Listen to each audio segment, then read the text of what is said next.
Hi everyone, my name is FELIPE, and I'm from Colombia, and I work as a senior front-end developer at a Czech company called STRB.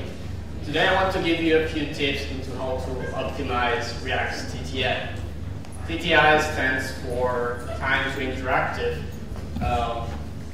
which is a metric that we could get from the browser that pretty much tells us when our application is actually usable after the initial load. So I'll start by saying that every process of optimizing an application requires some tooling, and the tool that I recommend is Lighthouse, which is embedded on the Chrome developers tools. It's on the audit stack. You just run the tool against your website, and you get a bunch of scores and some statistics. And of course, the one that we care about is performance. So let's imagine that we have a web app, and we started with this score. It's like, let's say, your typical create React app or similar. And we want to see how will be the browser interaction. Be aware that this is oversimplified, and CSS is not taken into account. The first thing is that after some DNS resolution, we'll get a super tiny HTML because technically there's nothing there besides links. And we start fetching for JavaScript. And imagine that this is a 3G connection, so this could take a while depending on the file size and everything.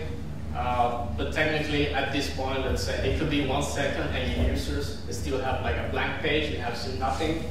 And depending on the hardware capabilities, some part that we sometimes ignore is that it's not only downloading the JavaScript file, but also the browser has to parse this JavaScript and then run your React application. But first it has to convert it to bytecode.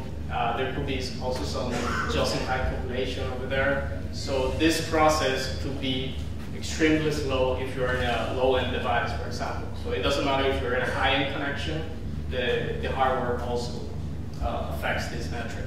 So after this is when your app is actually painted. You get what is called the first meaningful paint. So the users can see something, and more often than not, this will, in many cases, you will see like a shell with some loaders and stuff because you don't have the data yet. And after that is when you fetch the rest of the data and you have a full interactive application. Now, this is all good, but the way to make it better is using server-side rendering or using a static export. And to explain that, let's take a look at the same metric. It's a little bit different. So your HTML is going to be already created on the server, so it's going to be bigger. So it's going to take longer to load, but the browser can parse it like chunks by chunks. But the thing is that while your browser is still loading the JavaScript, maybe you already have the first initial paint. So the users can see your fully rendered application way before that it will take if you will have to wait for JavaScript loaded, parsing, and then painting. So the trick here is that at this point we don't have any interactivity based on JavaScript, but the user can scroll, can read, etc. So the whole point is to effectively create the perception of improving the performance. So it's pretty good for the end user. There are, of course, downsides besides being more complex that you can solve maybe by using a framework like Next.js, but there are like performance problems that are caused by server-side rendering. And the biggest one is, of course, increased response times. And this applies only, of course, for real dynamic server-side rendering, not static exports. But this is solvable, and there are many ways to do it, but using server-side caching is the way to solve this. There are complex ways to solve it, but the simplest one, it's pretty straightforward. It's like, let's say we have Node.js, we just have an object, and we have a handler for a specific page or all the pages. It really depends, but technically we just check if that URL is in our object. We could use the URL or the path as the key. If it is not there, then we will render the HTML, store it, save it on the cache, and then we just send it back.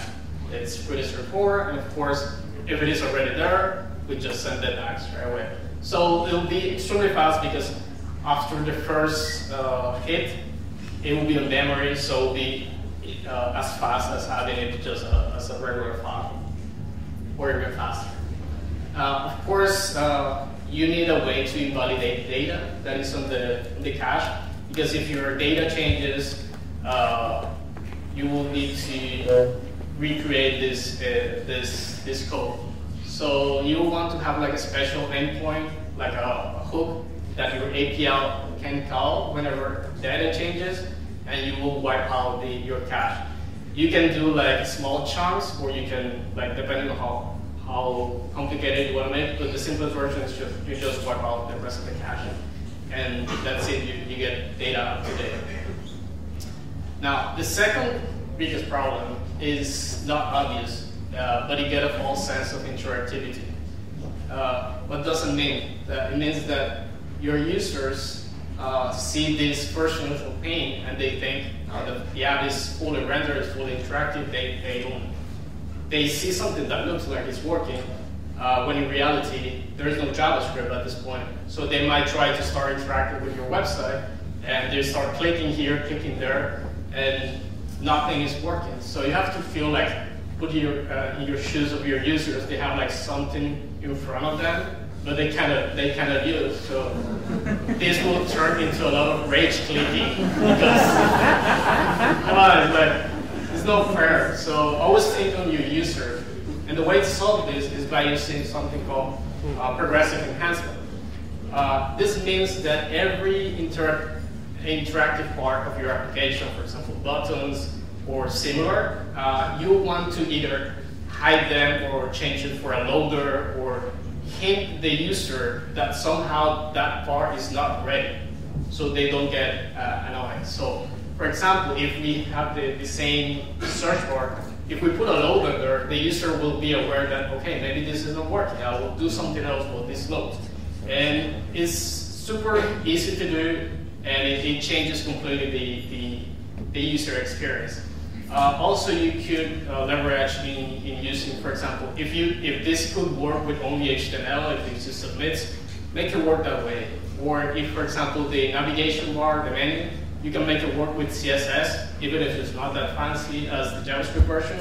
Try to make it work always first with CSS and enhance it with JavaScript if necessary. But between that 1 second and the next 2 that happen, the user can interact with your website without being annoyed by it. Now, another important thing that you need to do is when you're trying to optimize the first initial load, is that you need to be aware of how big is your bundle size. Bundle size is when you compress all your JavaScript into one big chunk.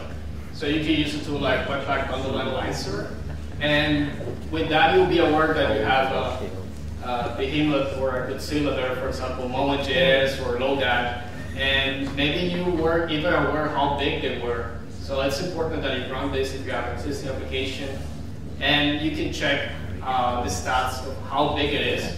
And there are 2 ways. One is like gzip version, which is what we usually try to save. But this is like a lie, because gzip version is important. But the thing is that we often only think about size in the sense of how long it would take the browser to download this. But that's only one side of the story. The other part is that the browser has to uncompress that gzip version and then parse it line by line. And usually browsers do like multiple passes on your code before even you can run any line of React. So always check both versions to see how big it is. So a way to solve this, besides using smaller libraries, is using code splitting. You can use code splitting in multiple ways, but the simplest one, and the only one I have time to explain, is using route level code splitting. Technically, you just take a huge file and with some magic with Webpack and React Suspense, dynamic imports, you make each page a separate bundle. So you can turn that huge one into smaller chunks. And the thing is that your user doesn't need to download the code for the contact page if he is in the login page.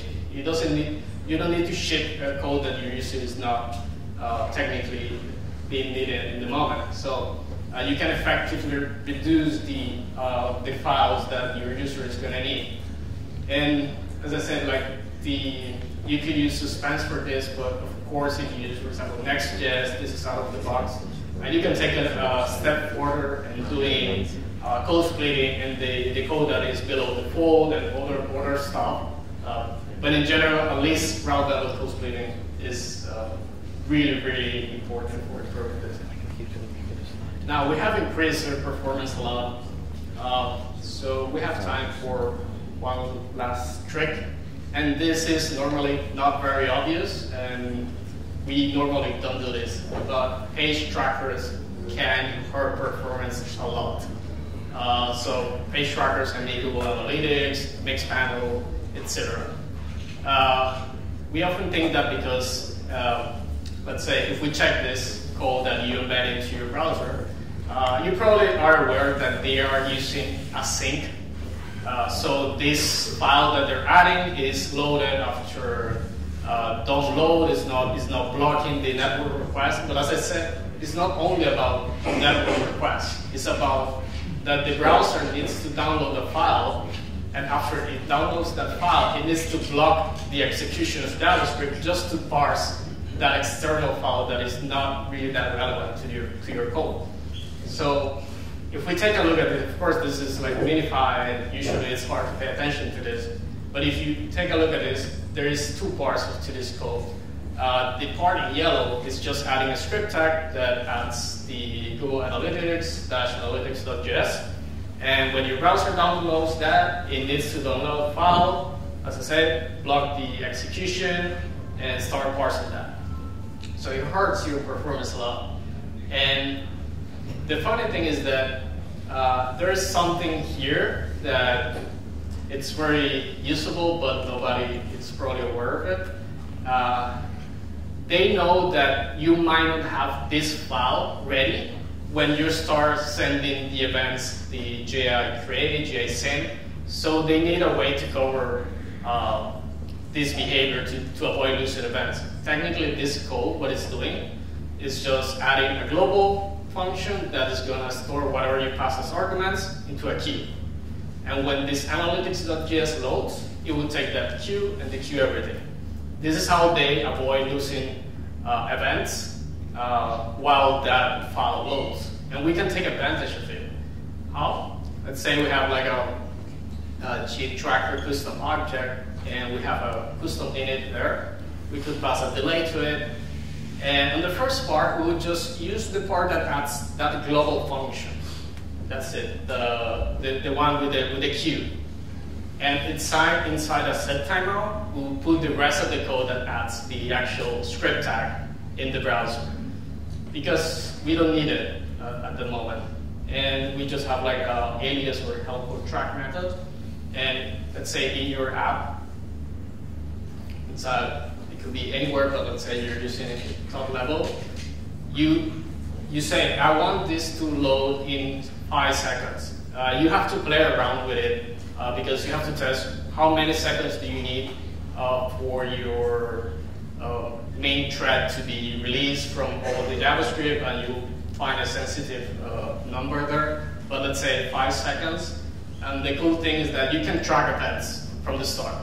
You can send any custom event, and whenever that 5 seconds pass, then it will add the script tag, and then once it's loaded, it's going to take all your events and send them to Google Analytics.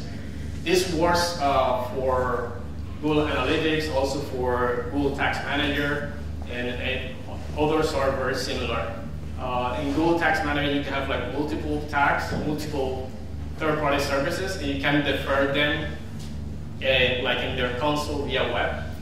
But also Google Tag Manager is a file, and you need to do this. It will hurt your performance in the same manner. So even if you defer everything through Google Tag Manager, you want to do something like this. It's not exactly the same code, but it's very close to be the same. And with that, you will improve your performance a lot. Of course, there are many other stuff to optimize, but you cannot cover everything. So just remember that the lower TTI usually means happier users, and that's it.